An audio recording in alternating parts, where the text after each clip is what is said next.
남극 대륙 표면의 98%는 평균 두께 2km가 넘는 얼음으로 뒤덮여 있습니다. 가장 두꺼운 곳은 거의 5km에 달하죠. 과학자들은 이렇게 말합니다. 우리는 화성 표면에 대해 아는 것보다 남극 빙상 아래에 대해 아는 게 더 적다고요. 그 얼음 아래에는 인류가 한 번도 본 적 없는 세계가 펼쳐져 있습니다. 지구에서 가장 깊은 협곡, 수백 개의 거대한 호수, 완전히 숨겨진 산맥, 그리고 우리가 상상도 못한 생명체들이 존재할 가능성까지. 위성과 레이더 기술로 대부분의 지형은 대략적으로 밝혀졌지만 세밀한 구조와 특정 깊은 지역은 여전히 베일에 쌓여 있거든요. 오늘은 그 얼음 아래 숨겨진 놀라운 세계들을 하나씩 파헤쳐 보겠습니다. 남극은 세계에서 5번째로 큰 대륙으로 약 1,400만 제곱킬로미터에 달하는데 호주나 유럽보다 크고 남아메리카와 비슷한 크기입니다. 북아메리카 위에 올려놓으면 미국 본토 48개 주보다 훨씬 넓은 엄청난 규모인데도 인구는 여름철 4,000명에서 5,000명 사이, 겨울철 단 1,000명 안팎에 불과하죠.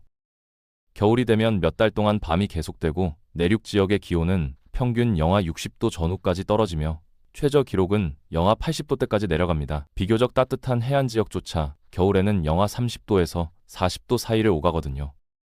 가장 가까운 대도시는 아르헨티나 남쪽 끝의 우수아이아인데 여기서도 남극 반도까지는 약 1,000km나 떨어져 있고 그 사이에는 악명 높은 드레이크 해협이 가로막고 있습니다. 드레이크 해협은 지구상에서 가장 거칠고 위험한 바다 중 하나로 남반구에서 육지에 방해 없이 바람과 해류가 지구를 계속 돌 수 있는 유일한 장소거든요. 남위 50도 부근의 로어링 포티스와 퍼블링 피프티스 해역을 지나는 이곳에서는 극한 기상 조건에서 높이가 15m에서 20m에 달하는 파도가 일어나기도 합니다. 이런 험난한 조건 때문에 인류가 남극을 처음 발견한 건 1820년 러시아 탐험대 벨링스하우젠과 라자레프가 대륙을 목격했을 때였고 2세기가 지난 지금도 우리는 남극에 대해 제대로 파악하지 못한 부분이 많습니다. 남극 빙상에는 지구 담수의 약 60%에서 70%가 갇혀 있는데 이게 다 녹는다면 전 세계 해수면이 약 50m에서 60m 상승해서 플로리다를 비롯한 미국 동부 해안 대부분이 물에 잠기게 됩니다. 과학자들은 주로 비행기를 띄워서 전파를 얼음 속으로 쏘고 되돌아오는 메아리를 분석하는 방식으로 빙상 아래를 연구하는데 라디오 에코 사운딩 또는 얼음 투과 레이더라고 부르는 기술입니다. 최근 배드머신 안타티카 같은 위성과 레이더 매핑 프로젝트로 남극 기저 지형의 전반적인 윤곽은 파악됐지만 여전히 정밀도가 낮은 지역이 많고 특정 계곡이나 호수 같은 세부 구조는 아직 충분히 조사되지 않았습니다.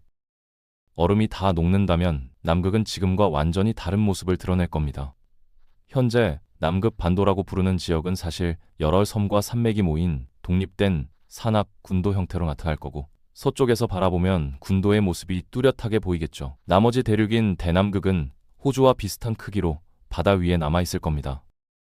이 두 지역이 이렇게 다른 이유는 지질학적 역사가 완전히 다르기 때문인데 대남극은 고대 화성암과 변성암으로 이루어진 반면 소남극은 훨씬 젊고 퇴적암과 화산암으로 구성되어 있습니다. 흥미롭게도 소남극은 약 3,500만 년 전부터 존재해온 태평양 불의 고리에 속해 있어서 얼음과 빙하로 덮여 있지만 사실은 화산성 지형이거든요. 남극 동쪽 끝에 있는 에레버스 산은 대륙에서 가장 높은 활화산이자 남위 77도대에 위치한 지구상에서 가장 남쪽의 활화산입니다. 1970년대부터 관측된 용암호수가 분화구 안에 지속적으로 존재하고 있고 최근 몇 년간 소규모 분출과 증기 분출이 반복적으로 관측되면서 여전히 활동 중인 활화산으로 분류됩니다. 에레버스산 주변의 연평균 기온은 영하 17도 정도이고 겨울철 4월에서 9월 사이에는 기온이 절대 영하 20도 이상으로 올라가지 않으며 8월에는 영하 62도까지 떨어지는데 이런 극한의 추위에도 불구하고 놀랍게도 산 표면 바로 아래에는 완전히 새로운 세계가 펼쳐져 있습니다. 수십 년, 수백 년 동안 화산에서 나온 뜨거운 증기가 산 아래 얼음의 터널 네트워크를 만들어냈는데 이 지열로 데워진 화산 동굴들 안에서는 섭씨 10도에서 20도대까지 온도가 올라가는 것으로 보고됩니다. 일부 지역은 20도 안팎까지 올라가기도 하죠. 남극 한가운데에서 티셔츠와 반바지를 입고 편하게 있을 수 있을 만큼 따뜻한 환경이 존재하는 겁니다.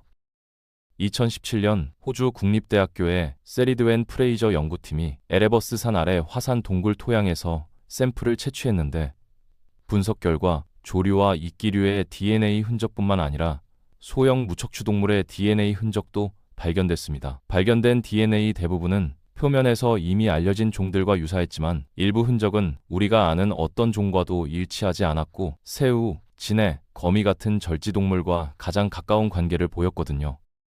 남극 대륙과 주변 섬에는 수십 개의 화산 구조가 있으며 그중 일부는 여전히 활동 가능한 것으로 평가됩니다.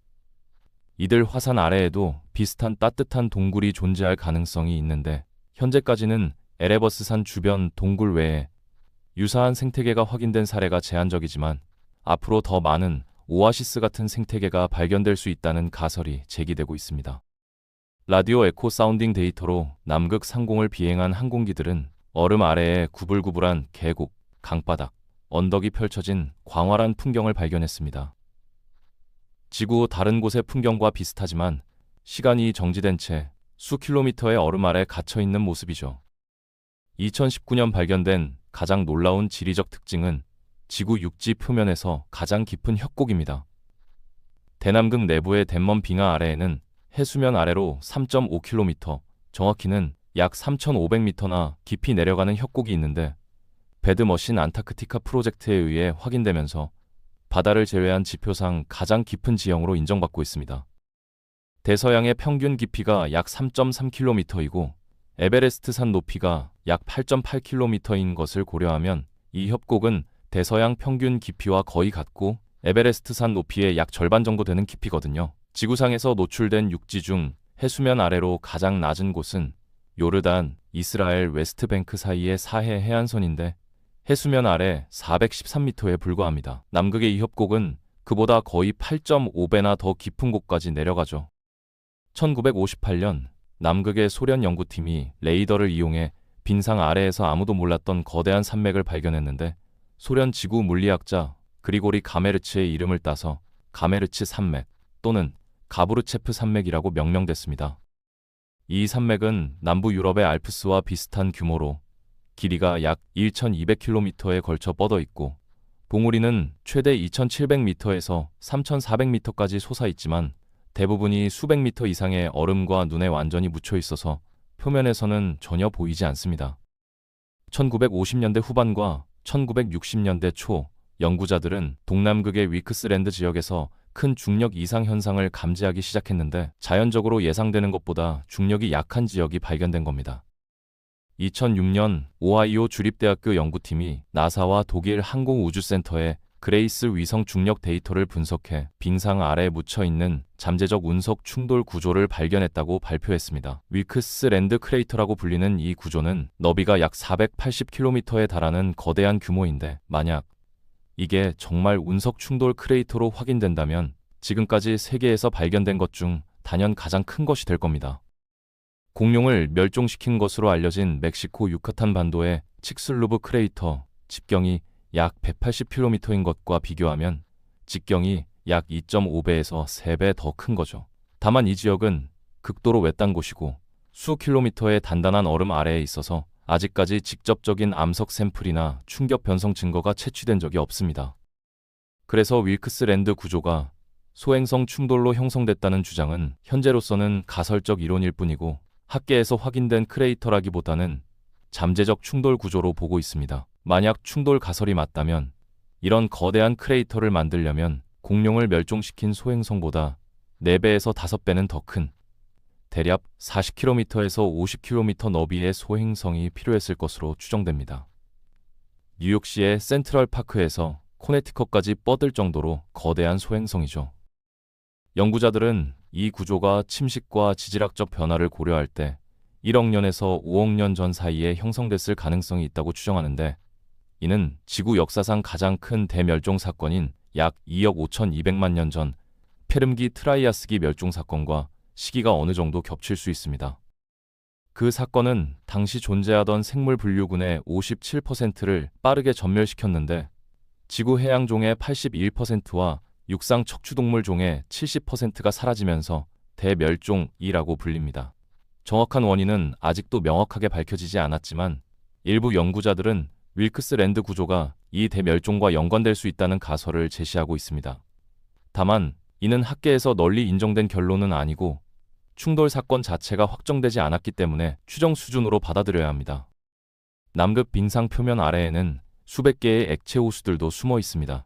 연구자들이 1990년대부터 발견하기 시작한 이 빙하 아래 호수들은 최근 2025년 크라이오셋2 위성 분석에 따르면 약 766개까지 확인되었고, 그중 활동성 호수만 231개 수준입니다.